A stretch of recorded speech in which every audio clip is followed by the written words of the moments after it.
nih, seandainya saya mulai lagi dari nol, kok Andri bisa nggak jadi triliuner lagi? Gampang teman-teman ya, bahkan waktunya saya lebih perlu singkat banget ya, karena saya udah ngerti, udah pernah tercapai dan udah tahu dulu saya lewatinnya bagaimana teman-teman ya. Nah ini kalau ini menurut formula saya teman-teman ya, kalau kita mencari 0 ke 100 juta, menurut saya paling gampang itu kerja ya, cari 100 juta itu kerja paling gampang ya, kerja dapat 5 juta atau 10 juta gitu, kalau kita skillnya pinter banget, oke, ya bisa dipercaya sama bos, itu cari 100 juta setahun tuh gampang ya. Jadi kalian 100 juta pertama itu paling bagus tuh kerja ya.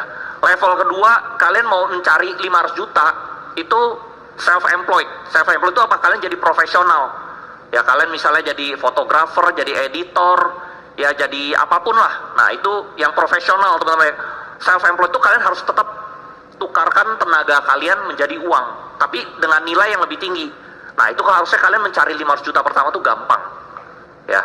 Nah yang ketiganya 500 juta ke 5M. Nah ini kalian udah nggak bisa self-employed doang, udah nggak bisa kerja doang ya. Yang ketiga itu kalian harus jadi business owner. Apa bedanya business owner sama self-employed?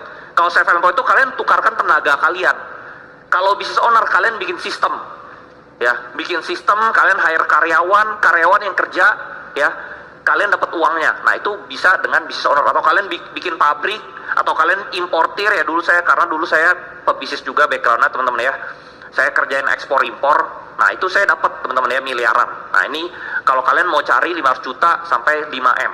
Nah tapi kalau udah kalian mau lebih tinggi lagi, mau mencapai 100M, itu kerja tuh susah teman-teman ya, mustahil. Kalau yang bagian kerja tuh udah mustahil ya. Kalau self-employed juga mustahil. Kalau business owner masih bisa, tapi agak susah. Kenapa? Karena pengalaman saya dulu berbisnis, saya contohnya saya impor barang dari China, saya jual di Indonesia. Begitu saya untung, saya harus pakai uangnya buat impor barang lebih banyak lagi. Jadi uang saya habis lagi buat impor barang lebih banyak lagi. Udah saya jual ya, kadang ada barang mati lah, nggak laku ya, ada keuntungan, saya harus beli lagi. Nah jadi bisa nggak? Bisa, tapi lama teman-teman ya.